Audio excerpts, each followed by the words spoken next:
The report that was made last November 17th of a UFO spotted over Alaska attracted special attention. This sighting was made by an airline pilot with 29 years of experience. The crew claims that while it was flying over Alaska last November, it was followed for 400 miles by strange white, yellow, and amber lights. Of the thousands of reported pilot encounters with UFOs around the world, few are more harrowing than the episode on the 17th of November 1986 involving Japanese Airlines Flight 1628 high above the Alaskan tundra. Regarding airline cases in America, the GAL is very interesting because you have multiple witnesses. It was a cargo aircraft, and the pilots observed an object that seemed to be tracking along with their aircraft. It involved an investigation by the FAA. This is an official government investigation of the sighting itself. The events of that night were captured on tape. Spinner 1628 Heavy, military radar advises they are picking up intermittent primary target behind you, in trail, I say again. The Boeing 747 cargo jet was on a routine flight from Paris to Tokyo, cruising at 600 miles per hour at an altitude of 35,000 feet. It was headed towards Anchorage, Alaska to refuel. Suddenly at 5:11 p.m., Captain Kenju Terauchi, a pilot with 29 years flight experience, saw three large, fast-moving, unidentified objects 2,000 feet below. The largest object was described by Captain Terauchi as resembling a shelled walnut.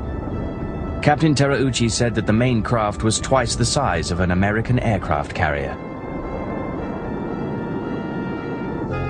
Co-pilot said it was as solid there as if you were seeing an oncoming jet with its lights on, except it wasn't an oncoming jet. 747 was nothing compared to this big flying saucer. After several minutes of observing the UFOs, the pilots realized that the objects were now matching their speed, 600 miles an hour, and tracking them. The captain reported that the objects began, quote, making moves that are impossible for any man-made aircraft to perform. Then, without warning, two of the smaller craft suddenly rose and shot directly in front of the pilot's window. The objects came so close to the aeroplane that Captain Terauchi recalled that the intense glow made his face feel warm. All of a sudden they appear and they're traveling right in front of the aircraft. And they were sort of wobbling back and forth as they moved. They seemed to be only 1,000, maybe 2,000 feet in front of the aircraft and traveling at 600 and some miles an hour. At that very moment, their radio link to Anchorage went dead, leaving the aircraft flying blind. A horrifying catastrophe was seconds away when the UFOs rose and veered left. Deviate from some object, requesting 240. Spinner 1628 Heavy, deviations approved as necessary for traffic. It's quite a bit, like a formation. In his official FAA report, Captain Terauchi said we had to get away from that object. Spinner 1628, sir, do you still have the traffic?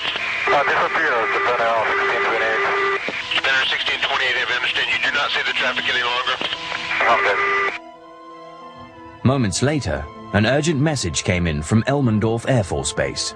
The unidentified object had now appeared on their radar. Yeah, that's 1-2. We have confirmed there is a flight size of 2 around your 1550 squawk. One primary return only. Okay, where is he following him? It looks like he is, yes. Okay, stand by. The phrase flight size of 2 indicated that JAL 1628 had uninvited guests, possibly with hostile intentions. Spinner 1628 Heavy, military radar advises they are picking up an intermittent primary target behind you, in trail, I say again. Immediately after this confirmation, the FAA requested that the Air Force scramble jets. Do you have anybody to scramble up there, or do you want to do that? We're going to talk to your liaison officer about that. It's starting to concern of Japan Airlines taking the 260 now, and still falling. Okay, we'll call the military desk on this. Although the military desk took no action, JAL 1628 landed safely in Anchorage at 6:20 p.m.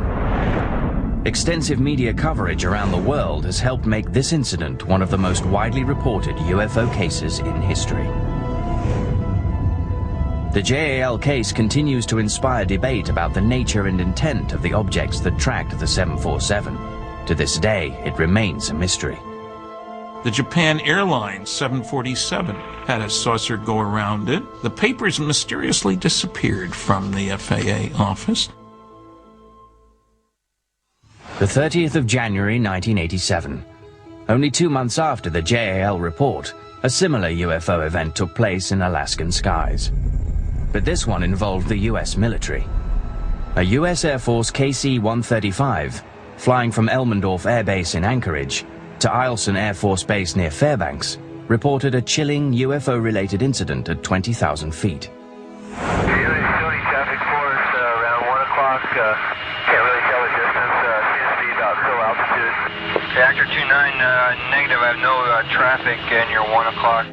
The pilots reported that the object was strikingly similar to the UFO seen by the JAL flight, a massive, disc-shaped, noiseless object larger than an aircraft carrier. Seconds later, Anchorage Air Traffic Control asked whether the KC-135 still had the object in sight. The pilot replied yes, and added that the object was now only 40 feet from his aircraft.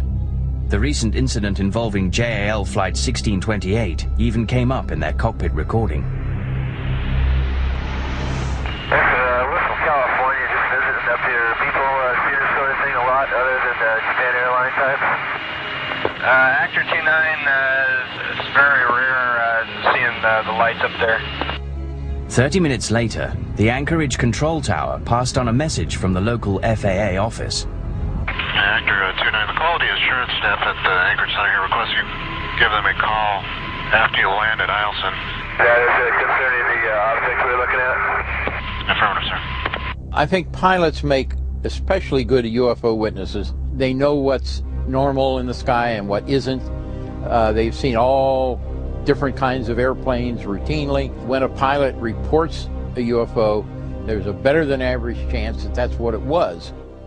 The 31st of January 1987. Less than 24 hours after the KC-135 encounter, yet another UFO-related incident occurred in the skies above Alaska. The pilots aboard Alaska Airlines Flight 53 witnessed enormous, bright, disc-like objects tracking their aeroplane. Ground control stated that no object was visible on radar, but it was the speed of the UFO craft that alarmed the pilots. Ahead, just underneath our radar, picked up a blip. He's moving about a mile a second. Just pull out straight ahead of us, just disappear. Man, he was there and then he was gone. If you're a pilot and you report a UFO sighting to the FAA, you might as well turn in your license the next day. The FAA, the military, even civilian authorities don't want to know about UFOs. The first pilot encounters with UFOs took place in the 1920s and 1930s, long before black box and control tower recordings were possible. Sightings by pilots have occurred ever since the very beginning with Kenneth Arnold. Kenneth Arnold was flying from Chehalis, Washington, over towards Idaho. Somewhere around Mount Rainier, he identified what looked to him to be about 9 aircraft traveling in an east to west position. It was this man, Kenneth Arnold, from Boise in Idaho, who ushered in the era of the flying saucer. At this point is where I had this terrific flash. I looked way off here to the north, and that's when I saw where the flash came from. It was an echelon formation of a very peculiar-looking aircraft. The second craft from the rear had a more or less crescent shape, and of course I kept mulling in my mind, that's the damnedest looking airplane I ever saw. Upon landing in Yakima, Washington on the 24th of June 1947, Arnold made what would become the first civilian report of UFOs to the US government. He described the objects to reporters as appearing and moving like saucers skipping across the water. Somebody else twisted that around into the term flying saucer. That was the beginning of it. His official report, made to American Joint Army and Air Force intelligence, is seen here for the first time. Arnold described the UFOs as thin, round in the front, and coming to a point in the back, and not appearing to whirl or spin.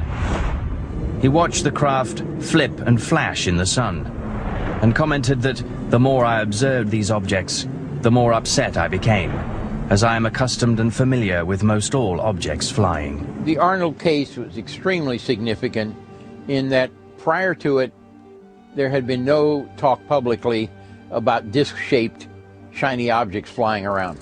And we haven't been without UFOs or flying saucers ever since. Coming up, The skies above New England are rocked by 3 separate UFO encounters, all captured on tape. Hey, you got anything flying out in the area? Negative 105 turned over. Well, then I just had a couple of UFO reports.